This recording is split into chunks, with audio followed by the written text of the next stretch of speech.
I was telling my girlfriend once I have my own company, I want people to hand me stuff in folders, even though I'm not a lawyer. So it's like a blue little folder. Yeah. Oh, yeah. And I'll open it up and I'm like, this is excellent. this is great. Thank you.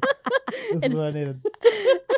And it could be a blank piece of paper. Yeah, like, that's okay. This is my schedule for the day. Yeah, like awesome. Like, thank you. Yeah, this is great. It's Thanks great. Like, I love it.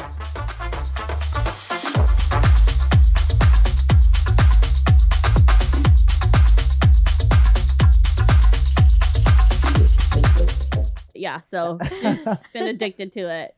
So good. You can learn a lot from that. Of you know, they know everything about everything. I don't know if lawyers actually know. They know things about business, personal, like finance. Certain lawyers, like all that. Most lawyers, but certain lawyers, like corporate lawyers, will know everything about everything. Oh, really? Business. Yeah. I think it's part BS though, because I have a friend that's a CPA and he doesn't know anything about taxes. What? He just doesn't. Cause how? Well, I thought. So he's an auditor rather than a tax okay. accountant, which now we know that auditors don't really do much with taxes. Yes. Just because you're CPA doesn't mean you know taxes. Exactly. No. That's what we've learned. Teaching us. Yes. Joy. Yeah. Joy. Yes. Welcome to the crib. Thank you so much for coming on the show. And when you first heard the name, like Eat My Assets, what were your initial thoughts? Oh, you said Eat My Assets. And I was like, oh, okay. It's a joke. I got it. Did I slow it down? Like yes. That's hilarious.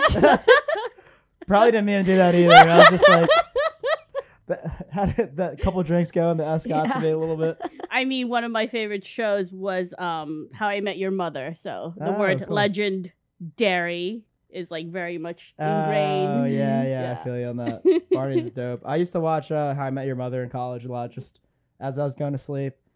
You know, and doing some other stuff. Yeah. But welcome to the show. Appreciate you coming on to be able to talk about your finances, and I also want to talk a little bit about the business that you're starting as well. Before you became like an entrepreneur where you're at now, what were you doing and how much were you making? I was at a pretty famous fintech company. I was making about $165. Awesome. And was that just base or was that mix of? That's in the middle because we had stock bonuses and all that stuff. So gotcha. Yeah, it's a total package. And for that job, what were you doing? What was the official role title? The official title was client engineer for new products. Oh, okay. So was it like a customer success engineer or? Yeah, kind of, but I was more focused on the new products they were developing. Interesting. Yes. So did it reach the customer yet? Or? It was in beta. Oh. So, because one of the things that I do know is I'm definitely going to be using the products that I developed for my company. So there's certain things that only I know. Oh, that's sick. That's really cool. Are you still boys with them? Yeah. Did they let you on the ends of the beta? Like because you worked there? It's an open beta right now, so you can use it. But as you know, a lot of companies take forever to implement to do anything. Yeah. And right now, all I can say that it's available, but the existing clients are not going to be using that until like later this year or next year. Oh, you got alpha. There's a little bit of, competitive advantage. Oh, if they were a public traded company, I'd be investing right now. but they're not. So yeah. I have a bunch of questions for you in that regard. And before we get into the business and like what you're doing now, maybe backtracking a little bit. So like, how did you get here to become a client engineer? Company is very well known, and I was looking through your history. Mm-hmm. One point you were like in the operations side, moved your way towards like implementation engineering. Just curious, like how you even got to Yeah, so I started my career out in hedge funds, right? I graduated in 2007, saying my age, but it's actually worked out for me because I graduated in 2007 and got a job in finance. Exactly. Wow. Right before 2008. I didn't put two and two together. Holy shit. I don't know how I just did, but wow. If I had graduated a year later, I would have probably not been in finance at all. Oh my God. Yes. Yeah. Wow. What happened? Like, how did you even get the job then? I actually started out as a temp. And then on my first day of work, kid you not, they had me train with a girl learning how to do Excel. She was showing me how to like add rows and stuff. And I'm like, isn't there like a macro for this? So I literally spent like a couple hours learning how to make an Excel macro. And I took what she taught me for the day that took her like 3-4 hours to do, made a macro. I'm like, here, it's done. Wow. And then like they were like, oh shit, we need to hire this girl. So they're just old school. Wow. Yes, yeah. And then the next day, Bear Stearns just comes traveling. I wish. No. Oh, man. But basically after doing hedge fund operations for a little while, I decided to become a consultant. So I was a financial consultant. I've worked at the big investment banking firms. And one of the things that I'm pretty proud of is I have a badge collection of all the top finance investment banks in New York City. I have a badge with my face on it with like their logo. So now you just have like... Yes, I have a badge collection. I love that. I thought you just gathered like Girl Scout badges. Yeah, I imagined that at first, no. too. They're hedge funds. Now I they're understand. She has a stack, basically. yeah, employee badges. Yeah. So that's what I was doing in corporate America. And then one day I just said, I'm done. I'm done with corporate America. While I'm still young, I'm going to join a startup. Oh, shit. I love that. It's a story that I tell people, so I'm going to tell you guys this now. But I didn't know what startups were in the city. And all I knew was my old company was based in Wall Street. And I did not want to commute. And I would have like an 1.5 to 2 hour commute every day. And I said for my next job, I wanted to be walking distance of Grand Central. So I went on this site called Built in NYC, which is a good place to find startup jobs. I've heard about Built in NYC, yeah. Very good. It got bigger recently. I hadn't heard about it ever until 2 years living in New York City, actually. Is it like a range of startups on there or mostly fintech? Or? Range of startups, but mostly startups based in region. And then they had startup chapters in like built in LA, built in Austin. But now it's all kind of like, there's virtual. Like remote virtual jobs. So but yeah, basically I said I looked through all the openings, and because as a classically trained consultant, like project management, product, all of those jobs, I'm like, oh, I know all of these. And I wanted a company that was within walking distance of Grand Central. And that was my requirement. So if this job or this company was not within walking distance, I said no. She's like, I got all these skills. I just need it to be like 5 minutes away from badass, because most people try to go to a startup. You're like, where do I even begin? But you're like, no, these are the You're like, I can actually do all of this. I just need the convenience of this location. Yes. And what's the best offer? And when on my interview, I remember very clearly my interviewee was like, oh, we're about to move offices. And I was like, hold it, wait. Where are you moving? Like, is it going to be in the city? How far is it?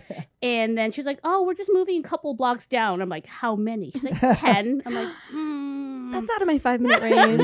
Couple blocks is a lot. Yeah, it is. That's like 10 enough blocks to think. Is like 7 minutes. You might need to take a subway. It's like enough. It was, to think about that. It was like, it went from a 8-minute walk to a 20-minute walk or one subway. Yeah. And I was like, I don't know if I want to spend the $250 every day. Like I kid you not, I almost didn't take the job. Because of that? But I'm glad I did.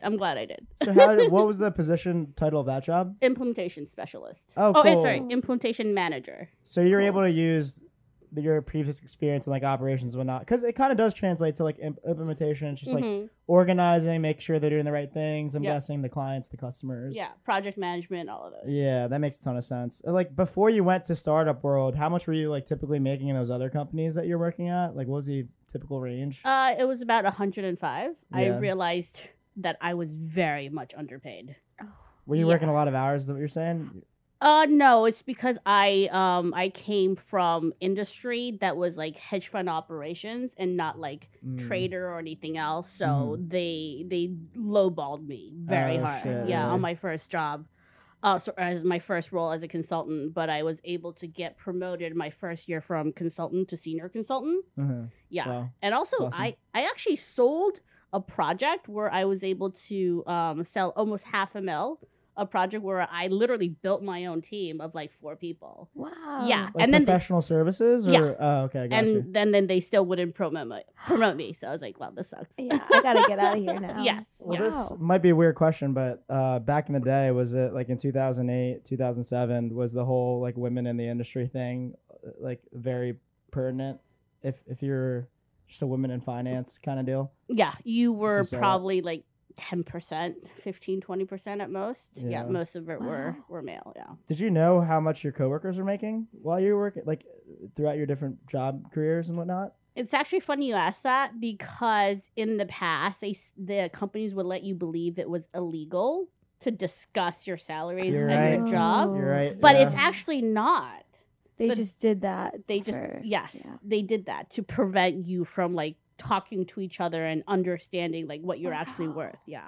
I think there's literally a law. Even if it's written in contract and you sign it, it's still not legally binding. Yes. Is that right? Yep. That's 100% right. Yeah. I did read that somewhere because my last employer, I told my boss, I was asking for a raise basically, and I told my boss, I'm like, hey, not the same position, but these are people like that are in another position, but they're making way more than me, and I do all the work. Mm-hmm. And my boss is like, you shouldn't be going around asking people about their salary. It's against like the contract laws. And I looked at him like, I don't give a fuck. And what also, it's not laws it's against. Yeah. I'm like, I don't give a shit. Like, I'm asking these people because I want to know what I'm worth and like where I stack up in this company. Yeah, and by you sharing, you're also helping them as well, right? It's like, it's not. It's two-sided. Talking about the startup that you're currently making now, because that's what you're doing today. Like, what led you to take the dive into that startup, and what do the financials behind it look like, as far as like if you're trying to get funding, if you're taking money out of your own pocket, like just curious to hear all the details. Yeah, so right now is very much bootstrapped.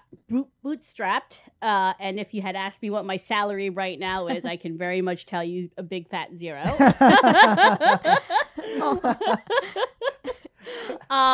But yeah, I've always, I guess, had the entrepreneurial bug in me. I know that's a little cliche, but I've actually tried to start multiple businesses in the past, but those are all like just very small. Like I like to fancy myself as a jewelry maker. So I make jewelry, I sell it. I used to do like the flea market and the craft markets. Oh, snap. I even started an Etsy store. I was going to ask if you had an Etsy. That's fun. And then I realized Etsy is not exactly where you would actually make money. Do they take a lot? No, it's like 10 cents to list your product. Oh. But then they offer you things like, hey, do you want to buy ads on Etsy? And how much would you like to bid on certain things? And at one point, I was trying to sell a pair of earrings for like $45, and I didn't manage my ad thing right. And I had spent already $65 advertising for it, so and still didn't sell it. Yeah. Oh, wow. And it still didn't even sell? Yeah.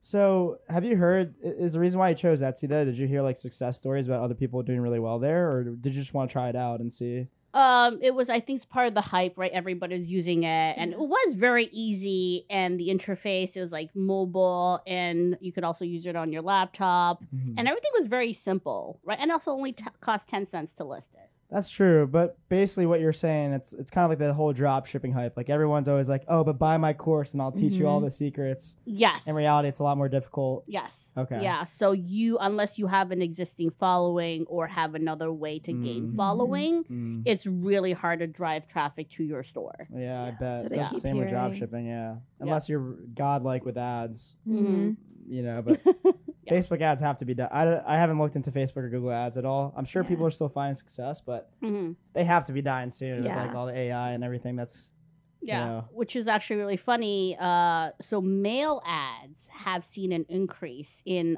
user activation now. Like physical mail? Yes, physical mail. Yes. Are we just learning how to read ads? Why is that? It's because you're getting directly to the person's mailbox versus right now, like when you're looking at your cell phone or your inbox is oversaturated. Exactly. You just know to like get rid of that. But if you get a mail, this is important. You're like, what is this? Oh my God. You're kind of right. Oh, mail. I thought you meant like mail. No, no. So like, did we just learn how to read? Like, is that why? Yeah, I didn't really get when you said that, but I kind of just laughed. No, mail, U.S. postal mail, Oh. snail Yeah, mail. okay, that makes sense. Oh, mail. Yes. It's okay. Like physical, like physical envelope. mail. Yeah, I could fuck with that. Like I Yeah. get that. I mean, it makes sense now because now when you look at your inbox, if you get like 10 emails from the same store, I'm not going to open any of those. and you know it's a robot. Yeah. Sending it to you. So It you're just like, says I eat don't my care. assets. We're smiling. Yeah. Go tune into the show. QR code here. Yeah, like they're getting really catchy with like what they write in the subject line. They're adding icons in there. Like pretty soon they're gonna have like a GIF in there, like pointing. Yeah. This is open me. You know. So What would you consider like your most successful entrepreneurial endeavor that you've done, or your worst, whichever one? well, Or both. Yeah. I guess now I feel like it's actually a real business versus in the past it was more like a hobby, right? Like I wasn't filing for anything or actually it was just like something fun. I enjoyed making jewelry and I thought I could sell it. I was quite proud that I sold like $200 the first time. It's nice. That's but when you hear the first like, does Etsy make a ka-ching sound like Shopify? No. It was at a flea market. I sold about $200 worth of stuff, and then I realized that because this is my first time, I actually spent like $60 on tables and tablecloth. So it was definitely a counter money making scheme right there. Still exciting. Like you hear you get the first customers, you actually made some money, even if it's like $5. Yeah, it's still exciting. I was surprised people bought it. I was like, oh, okay, cool, thanks. Yeah. And what about now? So now you mentioned it's like definitely $0 as you start up your own company. Like, how's that been? How are you managing your finances like through all that? Yeah, so luckily I had been pretty good with saving my salary, and I love to play the markets in the way that if you get a mail that says, hey, get $500 if you sign up with like Chase, or get $600, do it like that. So back when money was at like basically free, those were the best ways to make money. So you're talking about like bank offers too? Like, okay, yes, I got you. I love reading the fine print on there, so I know exactly all the things you need to do. You memorize? Are you Mike Ross? No. They have the same tricks, and it's all the same. Like you have to do a direct deposit. Your money has to be in there for X amount of days before you can take it out. And then the one thing that I didn't realize when you were doing this kind of thing is you actually have to pay taxes on that. But even after taxes, as long as you do it right, you're getting like a 5 or 6% interest rate on your money. Interesting. So is it taxes for everything technically, or is it only like over $600 or something like only that? The interest. Oh, sorry. Only the bonus that you get. Oh, okay. So, okay. yeah. Damn, I did not know that was a taxable. Yes. Yeah. So one of the things that I want to do with my app is really help people understand, what are some of the financial instruments that they can use to increase their income. And a lot of people, I realize that when they see those, even though it has a big name like Chase or Citi, they just think like, ooh, I'm going to like miss a deadline, or I'm going to forget to do a step, and then they're just going to avoid the offer. Yeah. And I have to say, like, if you have my app, I will tell you exactly what are those dates so you don't forget. And then I can help you kind of figure out what are the steps to get that offer. Got you. So that's what you're working on now, and what the business is trying to do. And like, what was the previous state? So what did it look like for you? Because clearly this was like a problem that people face today. And like, what were the current stuff you're using? Previously, I would just have a little calendar or a spreadsheet, right, of, okay, so here's the offer. Here's what I need to do. One of the trickiest things in those lines was, hey, you have to actually like spend and use this credit card on something, or you don't get the bonus offer. So I just put my Netflix bill on it, and then that was it. So good idea. That's great, yeah. And then I didn't have to worry about it. Yeah. What about because I have to ask, like, what about the different websites that are out there today, like NerdWallet or Points Guy, and like what's the kind of like? I'm just generally curious, like, what are you trying to do versus them? Because I know them, it's more just like laying out the promotions, but you're actually trying to like teach people no BS how they work. Yeah, exactly. So I hope nobody works for NerdWallet out there right now, so don't hate me. So I love NerdWallet as like an information and resource site. but I would never click on their website and actually apply for a credit card through them. Interesting. Because like instead of giving you like the $500 or $600 that the bank would give you, NerdWallet takes the whole pie. Really? They don't give you anything. Wait, but what about the promotions of like, because I've seen promotions. Let's talk about credit card, for instance. When Chase Sapphire Preferred was giving away like 80K points or something like that, you would still get the 80K points. Points are different from cash. I'm talking about cash bonus. cash Bonuses. Yeah, because points are, I mean, yes, they could be equivalent to cash, but they're not really cash, right? Wow. They expire, they can change it. Right, but cash bonuses, like a lot of times, they will just like. Are you saying that's how NerdWallet makes their money too? It's just based off that, so it's not affiliate links. It's actually just like they're actually taking the money. Well, it's an affiliate link, but the way they work it out is, please don't quote me or sue me. They work it out so that if they get a customer through their website because of their great research or an article, they get a big slice of the pie. For referring you, yeah. Gotcha. Of your own money? No, not your money. Instead of the bank giving you money or the credit card giving you money, they give it to NerdWallet for that lead. So technically your money that you should be getting? Yes. Wow. So if you had gone through a different channel, you would have gotten a different bonus structure. Got you. And with what you're building today, like, have you thought about the operating costs of what you're going to have to spend? Because obviously, like, not working at that fintech company that we were talking about earlier, it's like... what are those kind of like operating costs that you have to deal with today? Right now, it's just myself. The operating cost is what I pay my AWS bill, which they've been really nice and have given me a lot of credits. Are you just hosting your app on AWS right now? Yes, yeah. Oh, so cool. my app is on AWS. It's built off of AWS. So it's a web app right now. And yeah, so I've been able to like not really pay for too much of the operating cost. So right now it's more of a what's that word? Where like if you can do one thing or the other, the opportunity cost. Yes, opportunity cost. Right. That econ. Yes, perfect. Thank you. Yeah, the opportunity cost of like if I were not working right now, that's what I'm giving up. And is it not on the? So do you have to pay anything for that though? Is it on the free tier? Like, or it is free. Yeah. So okay, so that's free. Yeah. Oh, okay. Cool. Yeah. So I do my best to not pay for anything. Yeah, but I'm sure outside of that, you have other expenses on top of the business as well that you have to. You got rent, you got cell phone bills, all of those. Yeah, unfortunately, those I cannot skate. But there is another trick: is if you do like lose your job or you have like a family emergency, you can call up your cable company, your cell phone companies, and ask them and tell them, "Hey, I'm going through a tough time right now," and they will reduce your bill.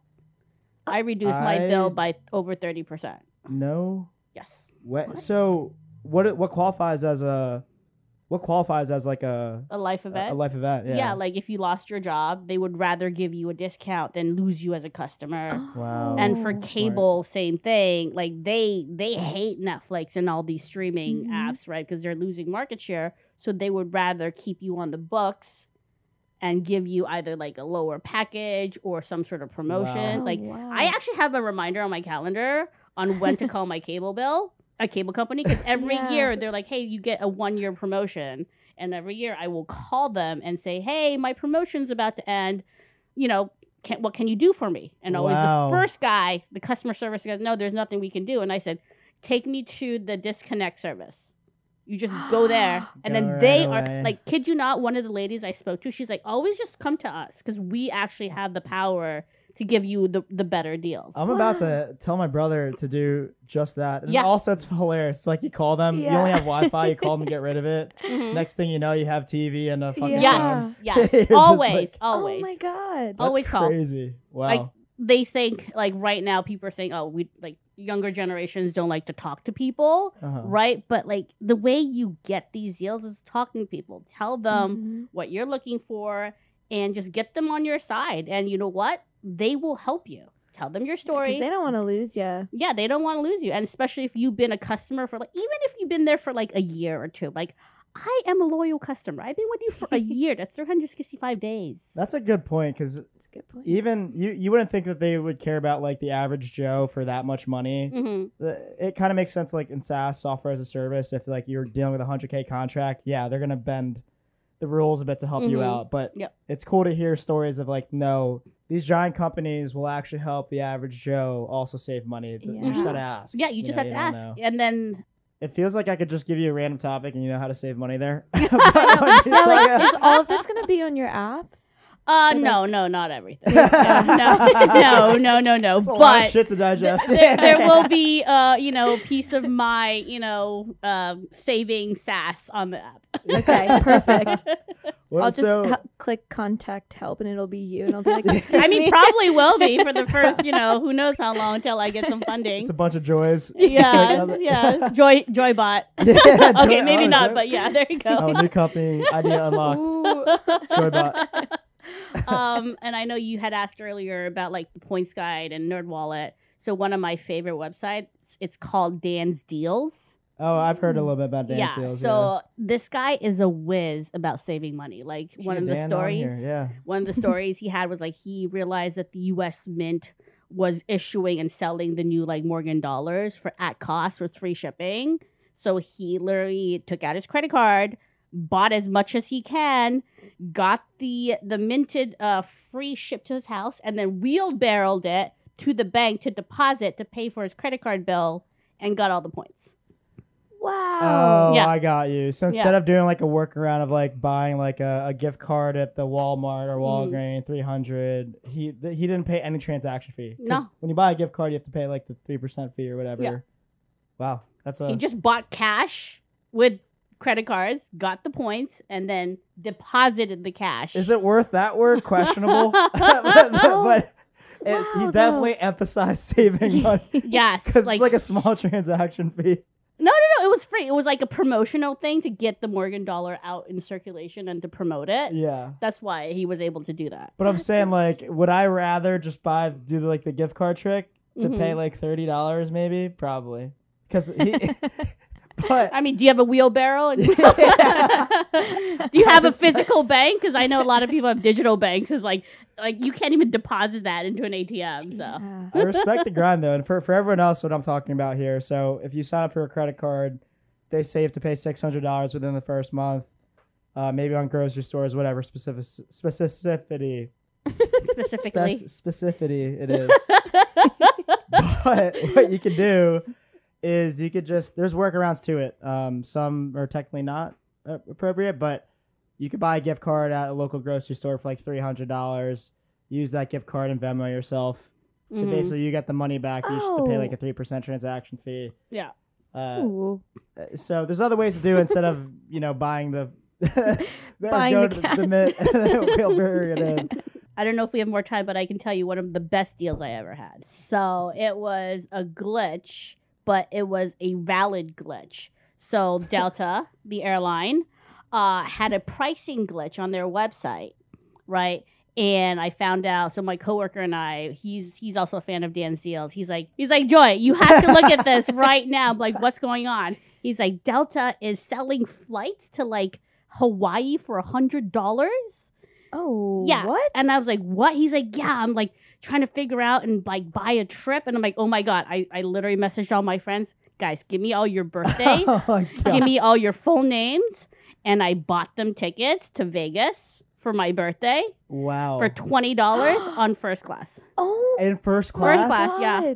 And Did it feel a little sketchy when you were doing it? So it was a little weird because they fixed the glitch in like 2 or 3 hours, right? But I had already gotten my confirmation and everything. And who hit you up about this? It was only 2 or 3 hours? Yeah, Dan's Deals. Yeah. Wow, and so they had to honor all the tickets that they sold during that time because it was not a glitch. God. It was a valid pricing error.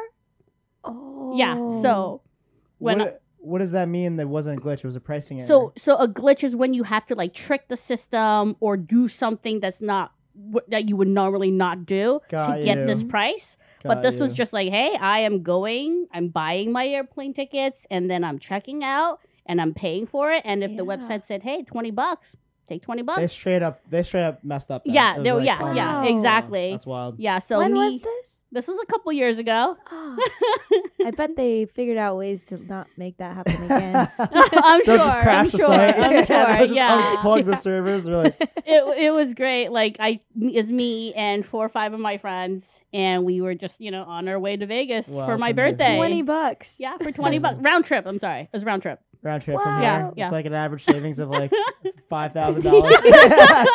Yeah, But but if Oh my if your God. friends ever message you and say, "Give me your full name, your birthday," Do it. yeah, yeah.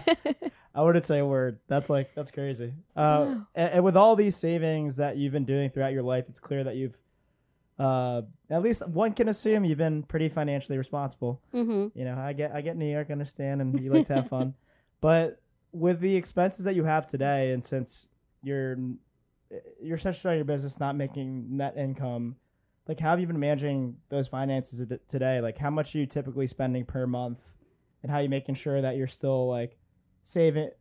I guess not I'm the not word saving. not the I'm word not saving saving, money, yeah, but like how do you make sure that you're able to like keep afloat, based on what you're doing? So one of the things that I was originally saving for was to buy a house. Oh. Well, it would be, I guess, technically my second house.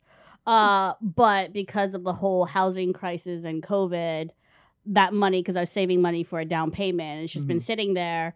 Well, right now they're in CDs, so I'm not losing interest.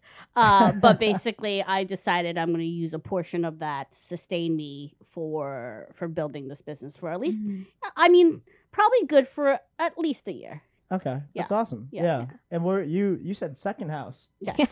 second house. Yeah. What We both looked at each other. is that investment property? The second house? Would it be, or is No. So I actually have a co-op. So back in 2008, when the housing crashed, Oh. I talked my parents into helping me buy a co-op apartment, a 1-bedroom. And they said okay. So they probably invested about $40,000, and I bought a 1-bedroom. Did you buy it for Wow. like $50,000? No. Okay. It's like probably 135. Okay. Oh, That's like still wow. Yeah. So the housing market just like it was. It was prime. pretty. Yeah, it was a good That time sounds to buy cheap, it. is what I'm saying. Yeah, Yes. that Yeah. sounds like pretty doable now if that were the Mhm. case. Wow. But it's Yeah. not anymore. But I had also just graduated college, so I didn't share how much like my first salary was. Yeah, Mhm. how My much- first salary was $38,000. 38K Oh, at the hedge fund. wow. It was an operation, so it was like middle of the back office. Yeah, but still, that's crazy. Yeah, I In was New very. York? It was in Westchester. Still. Yeah, Oh my I was God. very much underpaid.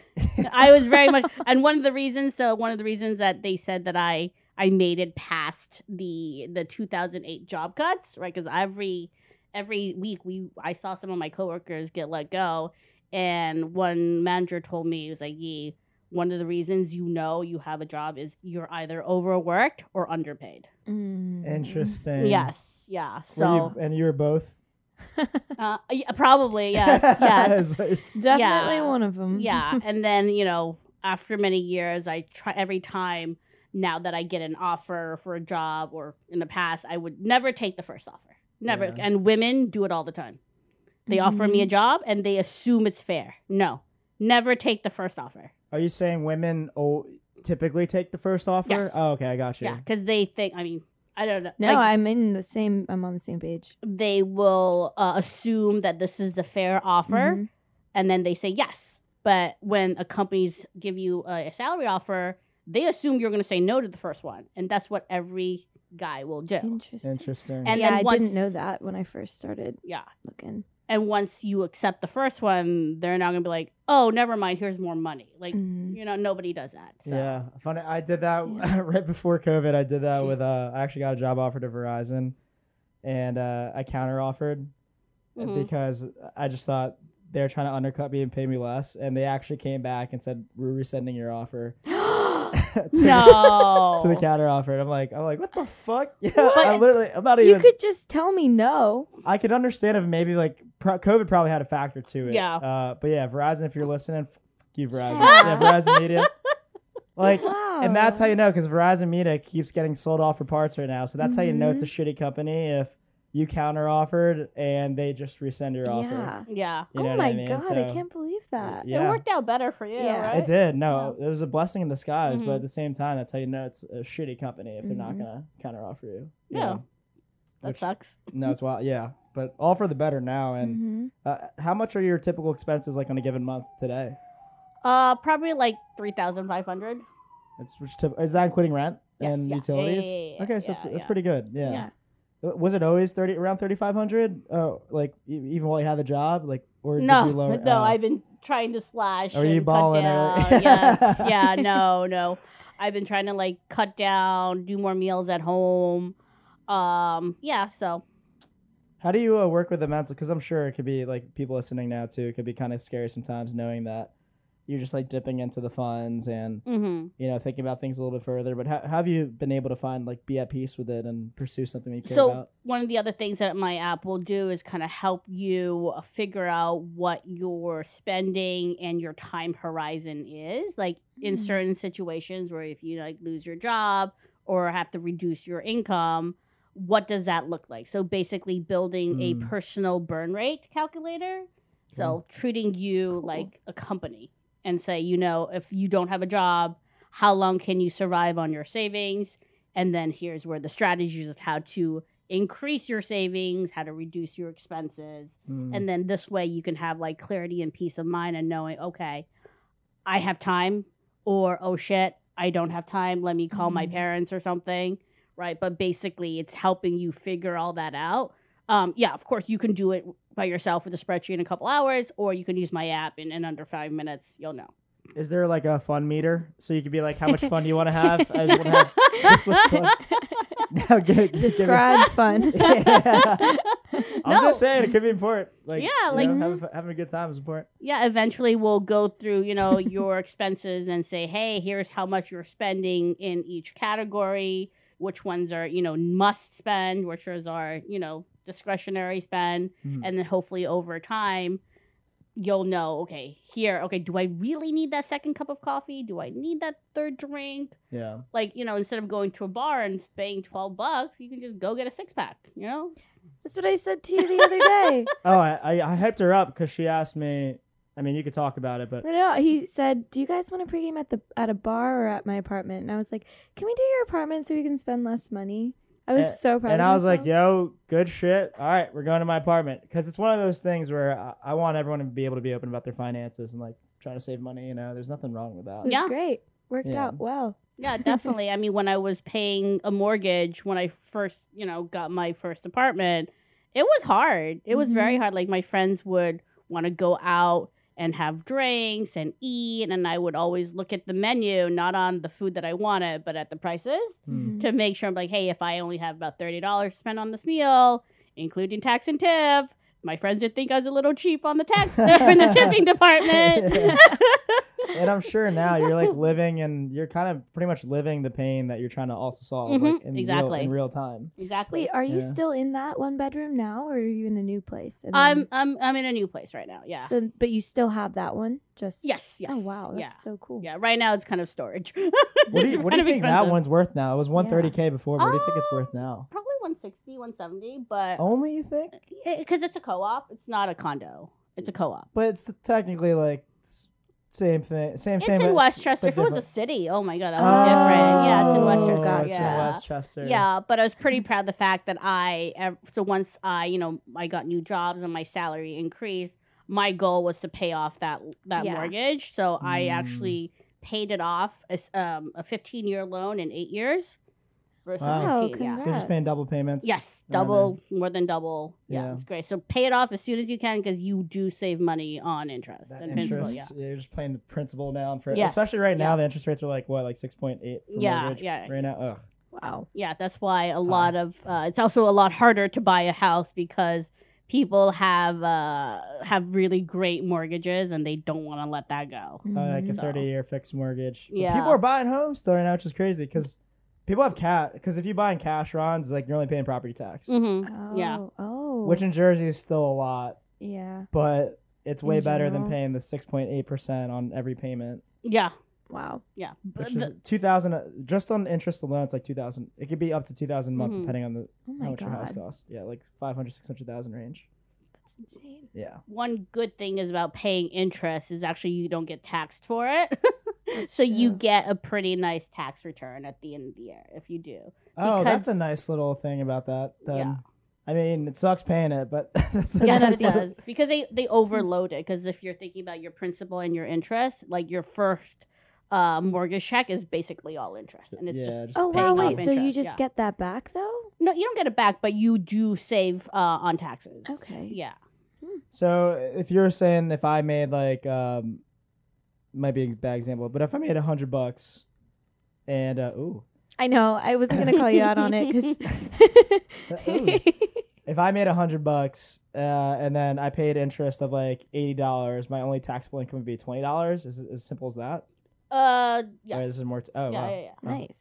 I think I've explained it pretty well actually. Yeah, that was pretty good. Yeah. And if you're right, that makes it even It's better. backwards because the mortgage is a different because the $80 would be taken off of your total income, so you don't have to pay. Which because it's your income was already post tax. Yes. I see. what's Yeah, so happening I here. would Yeah. explain it as if you took out $100 mortgage, right, and you paid $80, right, that $80 will count. It would be taken out of your income, Gotcha. your take home, so you don't have to like pay taxes on that $80 because Oh. that $80 was used to pay interest. Mhm. So you actually reduce your taxable income that Which way. makes sense because if the bank is giving you money, that shouldn't be tax. It's not. Exactly. But yeah, that makes exactly. Yeah. that makes total sense. So, Wow. yeah. So your tax liabilities go down if you do have a mortgage, which why some people like it. And then back in 2008, they gave you like an extra bonus. So And Nice. how does for what you're trying to do right now in the company that you're starting, what's the funding situation like? Like, are you trying to raise a pre-seed right now or a seed? Like, what's the deal there? yeah, so I'm actually actively meeting VCs, doing networking events, which is where I met you. Yeah, so I would love to raise some pre-seed funding, but if I don't get it, I'm still going to be building what I'm building, just a lot slower. Mhm. So, if any VCs out there and they reach out, like happy to share my information. And explaining to the audience a little bit about what that means, like trying to raise pre-seed and how that differs from like a seed, Series A, how much of the company you typically give up, and how much Mhm. money you're trying to raise. Like, would you be able to explain that a little bit? A little bit, yeah. So generally the stages are you go bootstrapped, pre-seed, I like the seed, bootstraps Yes. part you have. Stage 1. Series A, Series B, Series C, etc. Right? So basically pre-seed is usually pre-valuation, meaning you don't have a valuation. Some people also call pre-seed like a friends and family round, Mm. where people are just giving you money because they believe in what you're doing. How much of the company are you giving them in return? You don't know because Mhm. until you raise the price round, you don't know what $10,000 means, what $100,000 means, right? So pre-seed is generally usually, just give me money. I will promise to give you a piece of, equity. But usually if you go into like contracts, they'll say like min, max at most. It's a safe. Yes, Yeah. exactly. Yeah. Yeah. And then how much are you trying to raise? Right now I'm asking for $1 million for 18-month runway. 18 months. And how much percent of the company? Is it like 20% typical at that stage? So based on what I read, it's usually between 10 and 15 is kind of where it is. Pretty good. Yeah. But 10 to 15 would be sweet. yeah, but right now with the market the way it is, they probably want like 20, 25. Yeah. And you got to Just in be case. careful, which is why before you, just because somebody wants to invest or give you money, you need to make sure that you know who you're getting in bed with, because once they're on your cap table, Mm-hmm. it's going to be hell of a hard time getting rid of them if they're bad. Because I've heard lots of bad stories where Yeah. because you took an early investor that did you a disservice, future investors will not go anywhere near you. Even if they like you and your idea, they won't give you money. Even the vice versa, if you take too much money. Mm-hmm. Yep. I've seen companies get crushed on devaluation Yeah. rounds because they weren't able to like keep up with their revenue versus what their company was valued at. It was Yeah. 300x multiple, but that's awesome. So, and is that are you trying to raise that as like a pre-seed round, or is yes, this okay? pre-seed, yeah. Damn, and girl, I've let's go. I know. That's well, hype. the reason I came up with that number is because you don't want to ask for too little. Then you kind of look like you're an unserious person. Mhm. You also don't want to ask too much. Then they're That's like, a good okay, point. you're overdoing it. That's a good point. And I mean, I feel like $1 million seems like a fair value. I actually only want 999,999 because Carta will give you their services for free if you raise only less than $1 million. Oh. So I don't want to pay them. They're very expensive. Another little hack, right? If you're Yeah. trying to raise money for your company, don't raise. A Well, if you're trying to, if you're thinking about raising $1 million, just cut it $1 short. Yeah. Is basically what we're saying. Yes, You exactly. don't get Carta for free. Yes. Help manage your options. That's awesome. Wow. I didn't know that. Damn. How's the what's it like speaking with the VCs and whatnot? What are they typically looking for in this market nowadays, from what you've heard? So based on my background and my knowledge in the industry, it's been fairly easy to get meetings with Mhm. people, right? But it seems like a lot of them are just not sure exactly what's going to happen for the rest of the year. So they're a little more wary about like investing, or they just want to keep waiting. And one of the things that they keep telling me is like a lot of them will not give you an answer. Mhm. They will just like drag it on, be like, "Oh yeah, we're interested. We're still thinking about it." But generally, unless it's a yes, it's probably a no. So Definitely, just you don't. maybe. Yeah, exactly. Yeah. So if you're a founder out there and you're investing, like fortunately for me, I don't really have a deadline right now because I'm just living off Yeah. of my own thing, Yeah. and I don't have like to pay employees or salaries or anything. So I don't have a deadline, and I know certain startups out there. Like there's going to be a bloodbath coming later on this Mhm. year, a bloodbath Yeah. because they're saying 60% of the startups right now don't have enough funding to survive till next year. Oh, There's wow. a statistic around that. Yeah. Holy shit. Scary. Don't quote me Because- exactly, but I do have a picture of it, so I can find it if you want to know. But they Well- said a lot of startups right now do not have enough money to last more than 6 months. And they're ones that already have funding. They raised previously. raised Oh, they previously. rate. Oh, Yeah. I can't say shit because it's confidential, but yeah, I basically, from my knowledge, you're not wrong based on Yeah. the companies I know. Damn. Yeah.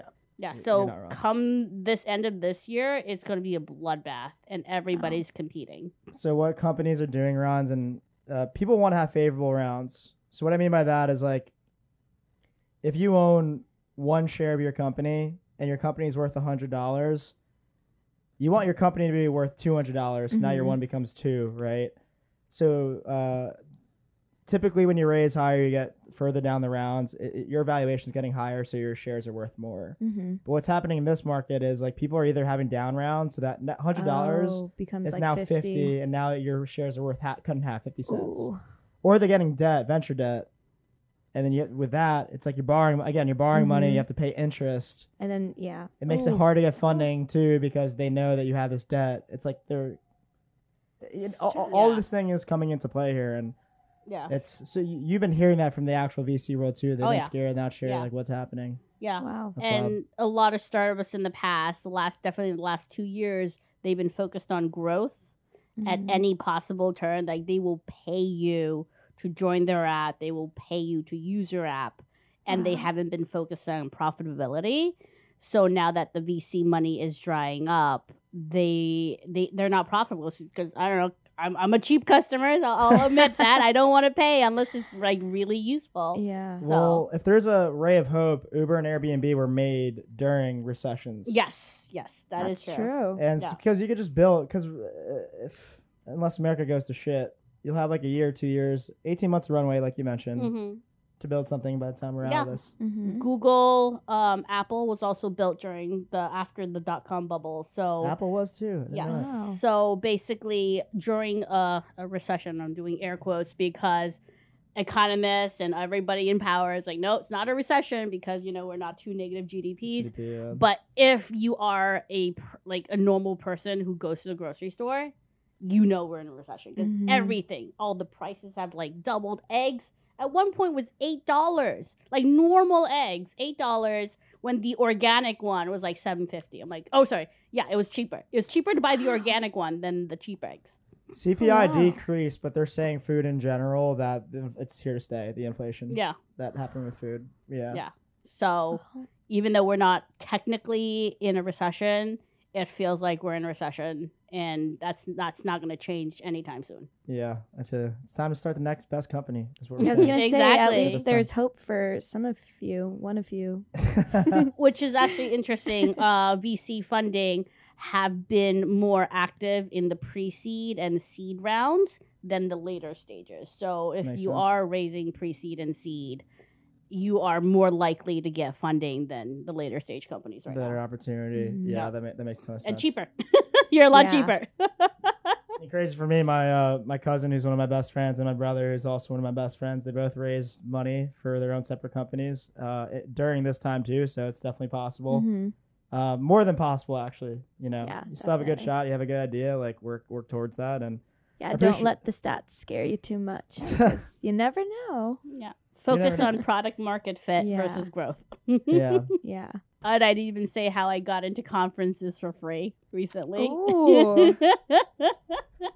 Wait, yeah. were you just showing up with cameras and pretending like you're press? No. People do that for clubs. Ties do it. Yeah. Yeah. Yeah, so as a startup founder, one of the things you want to make sure that you're doing is, you're building a network, meeting the right people, and a good way to do that is conferences. And us being in New York, I think the opportunity is plentiful, but conferences, they want money. They want Mhm. Yeah. like thousands of 500 dollars, 500s of Oh, you going to dollars. bougie ones? Oh, I got more than that. So here's a little tip for startup founders. If there's a conference you want to go to, reach out to the organizers and ask to volunteer. Oh. Ask to volunteer. A lot of times, they understand, especially if it's something industry related to what you're building. People out there understand. If they invest in you, you're going to invest in them, and having you there is probably more beneficial to them than having you fork over $500 that you're like, I don't know if I'm going to do that. That's a great point, and everyone should listen to Joy here. Don't show up with cameras and get in for free because that's illegal. It does work, but that's illegal. Listen to Joy. That's great advice. That's a good Yeah, tip. it is over great there. advice. I've been Yeah. able to go to a dozen conferences already, and I have not paid. Nice. Well, with all these points and tips and hacks and whatnot, what kind of credit cards are you using today? What are your favorite ones? So I spend a lot of money on Amazon, and Amazon constantly advertises Their for me, Amazon Chase card? the one that gives you 2%. Yeah. And I always am like, I'm too lazy to switch. But so one of the reasons that I didn't switch is Amazon actually did not give you a 0 APR period. So what I like to do with credit cards is I like deals that not only give you bonus cash, but the ones that give you 0 APR.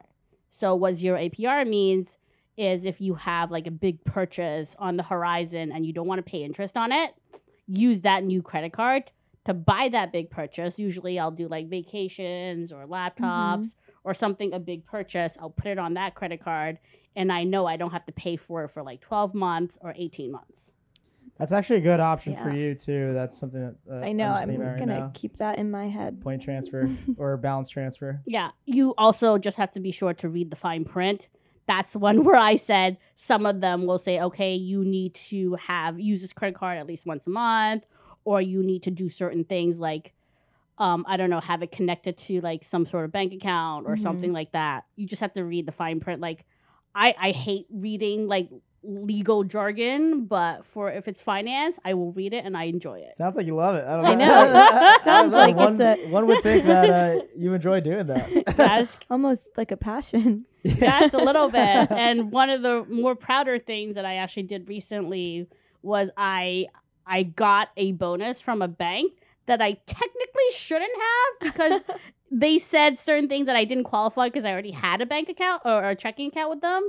But I argued with them that said, hey, this is a different type of checking account. It's very different. And after applying for your program, I met with your representatives 3 times. And none of them told me why I was rejected. And then eventually I challenged them a couple times. They gave me my money. I see why you like suits. You're giving lawyer over here Yeah. too. I can add that to the skills. Yeah, and it's so the Amazon card is your favorite card? I don't actually have that card. I have the I said I should switch, but I've just been lazy because they don't give me the 18-month free APR. Yeah. Right now I'm got mostly ya. using the the Capital One. Venture. Yes. Quicksilver. It's 1.5 on anything. On everything. On everything. Anything, Wow. anything. Yeah. And their little hitch is it's not, you don't get your 1.5% on your monthly savings, your monthly spend. You get 1%, but then they give you a bonus 0.5 every year annually. Okay. Got you. Kind of like Discover Cash. It's like half of the Discover Cashback only does that for 1 year though. Mm-hmm. So they'll give you $1 for every $1 that you Mhm. make with them, Okay. or a cent for every cent. I actually have something fun about Discover. I used to have a Discover credit card. I got it because of their 0 APR, and then I just stopped using it. And then every year, without fail, they send me a letter that says, "Hey, we noticed you haven't used our credit card in a while. Spend $500 on it, and we'll give you $100 or something." And I said, "Oh, okay." So I did that for 5 years. I thought you had to spend something every 6 months just so that you No. wouldn't get in trouble with a credit card. No, Oh, your credit interesting. cards stay open. So like when it expires on the card, there's like 2 or 3 years usually. Wow. Yeah. Oh. I've been setting alarms. It's every 6 months because I feel like someone told me that I had to do it. No. Or calendar events. You but moving somewhere a little bit more on the other side of the financial spectrum. Biggest financial regret. What's the biggest financial regret that you've ever done? Not buying a house before COVID.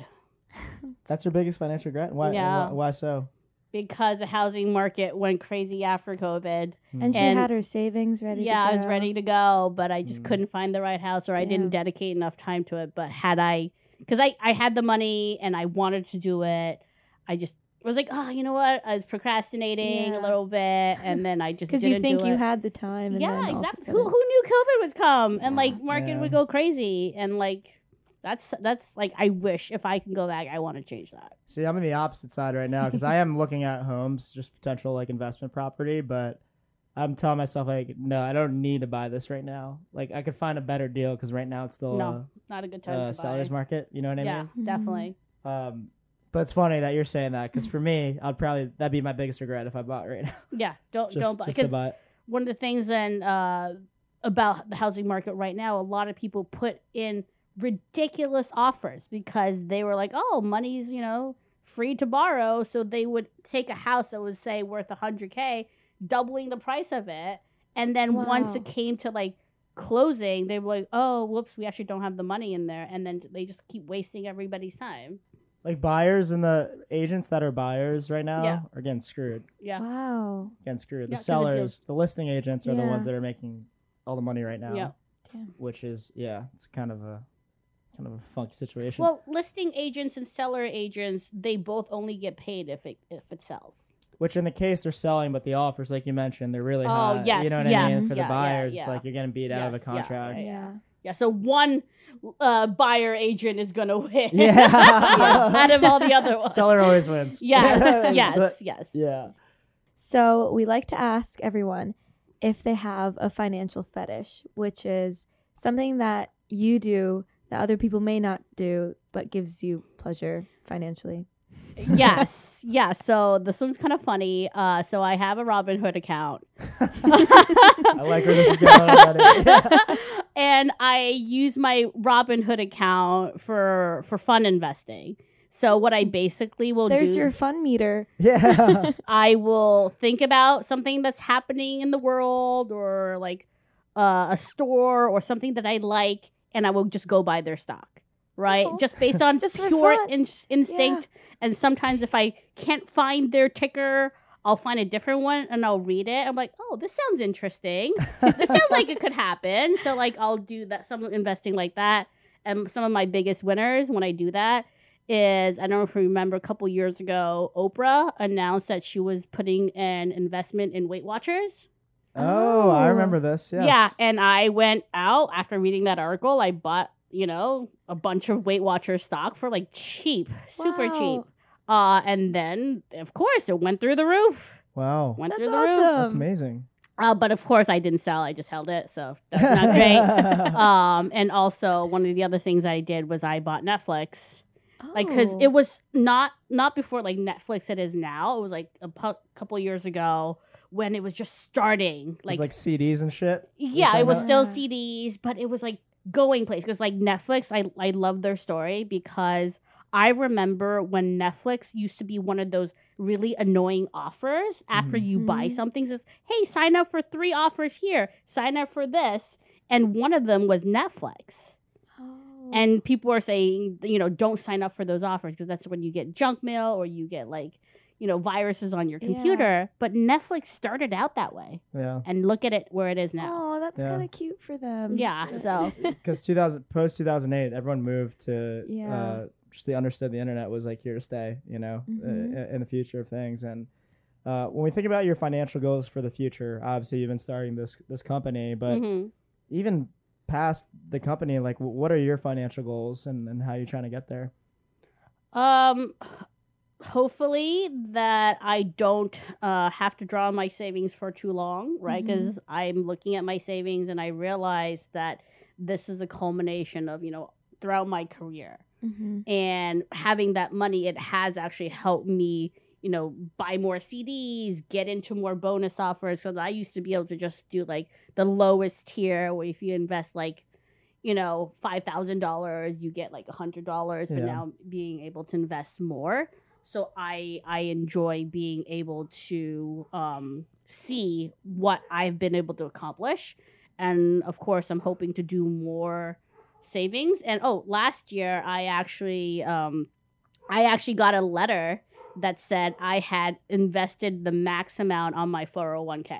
That I couldn't put in money anymore. Oh my god! For the year? Yeah, for the year. Okay. I maxed it out. They set a cap. Oh no, for the year because I don't know. Too much money in here. I don't remember exactly what the cap is for 401k. I think it's like $20,000. Yeah, $19,500. Yeah, something like that. Yeah. And I think it increased, but it used to be a year. It used to be something like that. Yeah, and I was never able to put in the max, but last year because of X, Y, and Z reasons, my salary and all that, I had maxed it out. And it was such an accomplished feeling for me. Yeah, that's you're awesome. like, damn. Yeah, and I really enjoyed the feeling. And then, of course, now I'm starting my own journey where I have no 401k investment. I think when I do get back on a more normal salary, I'll be focusing on 401k investment even more because you really like when I first started my career, even though when I was only making $35K, I try to max that as much as I can. So.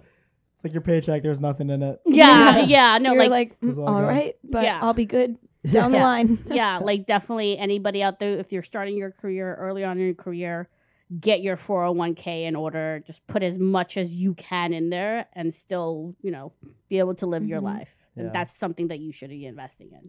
And depending on the situation, whether if you're not, the company's not matching 401k, that's perfectly fine. Maybe like your Roth IRA is better for you. If you're past that, maybe it is the 401k. But if they are matching, that's free money too. So do that, Max. Completely up to you. And I appreciate you, Joy, for hopping on the show. I know it's not easy to come here and talk about your finances and whatnot, and especially talk about like what you're doing right now and how you're going about and getting funding. So that's much appreciated. How was your time here? Like, what did you think about? This is great. I mean, I listened to some of your podcasts and I was like, oh my God, am I going to not mess up? Or am I going to sound okay? But it was great. You guys were, very conversational. I felt comfortable sharing and speaking my mind. So thank you. That's dope. Thank you so much for hopping on. And for everyone else tuning in, thank you so much for listening to Eat My Assets. This is going to be the last official time we are in this room. So, Joy, you have the pleasure of seeing this setup for the last time because we are take it in. Getting a studio. Take it all in. Take it all in. But as not always, have to hold this heavy thing. True. Probably. Oh yeah, now we're gonna have the mics. You're looking jacked now. Yeah, this is heavy. This is like 4 pounds. I'm for the people. It's pretty heavy. Yeah. Now you mention it, it feels heavier. You know what? I should switch off every now and then to equal out. Yeah, just to definitely. get a little pump on both sides. But thanks for tuning in. You know where to find us at eatmyassets.com everywhere. And Roz, if you want to kick us out. We will see you in the studio next time. I know I said that last time, but this time I mean it. Bang, bang.